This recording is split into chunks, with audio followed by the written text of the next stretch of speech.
Vandanam medical കോളേജിൽ ശസ്ത്രക്രിയയ്ക്കിടെ ശരീരത്തിനുള്ളിൽ കത്രിക കുടുങ്ങിയ സംഭവത്തിൽ വീഴ്ച തുറന്ന് സമ്മതിച്ച RMOയുടെ റിപ്പോർട്ട്. 2021 മെയ് 12-ന് ഉഷയുടെ ശസ്ത്രക്രിയ നടത്തിയ അസിസ്റ്റന്റ് പ്രൊഫസർ ഡോക്ടർ ഷാഹിദയുടെ നേതൃത്വത്തിലുള്ള സംഘത്തിന് വീഴ്ച സംഭവിച്ചതായാണ് കണ്ടെത്തൽ. വണ്ടാനം മെഡിക്കൽ കോളേജ് ആശുപത്രിയിലേക്ക് ആരോഗ്യമന്ത്രിയുടെ രാജി ആവശ്യപ്പെട്ട് പ്രതിഷേധ സമരങ്ങളും അരങ്ങേറി. 2021 മെയ് 12-ന് വണ്ടാനം മെഡിക്കൽ കോളേജ് ആശുപത്രിയിൽ നടത്തിയ ശസ്ത്രക്രിയയിലാണ് പുന്നപ്ര സ്വദേശിനി ഉഷയുടെ വയറ്റിൽ കത്രിക മറന്നുവെച്ചതെന്നാണ് ആരോഗ്യവകുപ്പിന്റെ പ്രാഥമിക അന്വേഷണത്തിലെ കണ്ടെത്തൽ. അന്നു മുതൽ നിരന്തരം ആരോഗ്യ പ്രശ്നങ്ങൾ നേരിട്ട ഉഷയ്ക്ക് കഴിഞ്ഞ ദിവസം നടത്തിയ സ്കാനിംഗ് പരിശോധനയിലാണ് വയറിനുള്ളിൽ കത്രികയുള്ളതായി കണ്ടെത്തിയത്. എന്നാൽ ഉഷ മുമ്പും ശസ്ത്രക്രിയയ്ക്ക് വിധേയമായിട്ടുണ്ടെന്നും അന്ന് കത്രിക കുടുങ്ങിയതാകാമെന്നുമുള്ള വിചിത്രവാദവുമായി ഗൈനക്കോളജി വിഭാഗം മുൻ യൂണിറ്റ് ചീഫ് ഡോക്ടർ ലളിതാംബിക രംഗത്തെത്തി. അല്ല, സർജറി രജിസ്റ്ററിൽ ചെയ്ത ആളുടെ പേര്, കേഷീറ്റിന്റെ ഫ്രണ്ടിൽ യൂണിറ്റ് ചീഫിന്റെ പേര് വരും. പക്ഷെ സർജറി രജിസ്റ്ററിലും സർജറി നോട്ട്സിലും ചെയ്തവരുടെ പേര് അത് ഇന്ന് എടുക്കുമ്പോൾ കിട്ടും. ഡെഫിനറ്റ് ആയിട്ട് പറയുക ആരാ ചെയ്തേക്ക്. പക്ഷേ ഞാൻ പറഞ്ഞ പോലെ ഈ ചെയ്ത ഒരാളുടെ തലയിൽ വെക്കുന്നതും കഷ്ടമാണ്. അത് സിസ്റ്റം ഇങ്ങനെയാണ്. ശരിക്കും ഒരു ബോർഡ് വെച്ച് എത്ര ഇൻസ്ട്രുമെൻ്റ് ഉണ്ടെന്ന് ഫ്ലോർ നേഴ്സ് എഴുതണം. അങ്ങനെ ഒരു ഫ്ലോർ നേഴ്സ് എന്നൊരു തസ്തിക നമ്മുടെ ഒരു തിയേറ്ററിലും ഇല്ല ഗവൺമെൻറ് സെറ്റപ്പിൽ.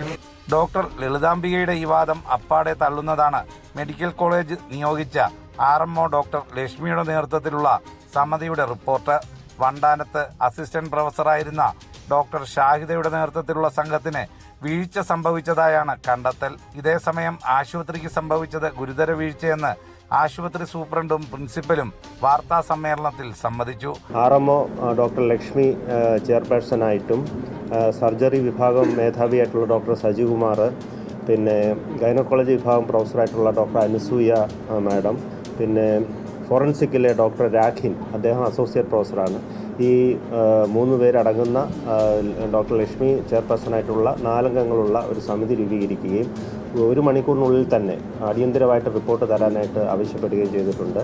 സംഭവം വളരെ നിർഭാഗ്യകരവുമാണ്. ഇത് ഗൗരവമായിട്ട് തന്നെ എടുത്തിട്ടുണ്ട്. എന്തെങ്കിലും തരത്തിലുള്ള വീഴ്ച ഇക്കാര്യത്തിൽ ഉണ്ടായിട്ടുണ്ടെങ്കിൽ അത് ഗവൺമെൻറ്റിൻ്റെ നിർദ്ദേശപ്രകാരമുള്ള നടപടികൾ തീർച്ചയായിട്ടും നമ്മൾ സ്വീകരിക്കും.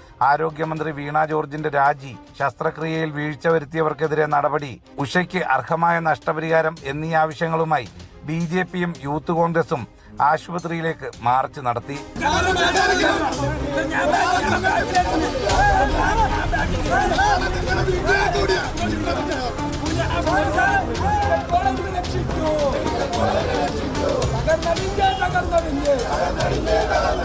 ഇതേസമയം വയറ്റിൽ നിന്ന് കത്രിക നീക്കം ചെയ്യാനുള്ള ശസ്ത്രക്രിയയ്ക്കായി ഉഷയെ കൊച്ചിയിലെ സ്വകാര്യ ആശുപത്രിയിൽ പ്രവേശിപ്പിച്ചു. ജനം, ആലപ്പുഴ.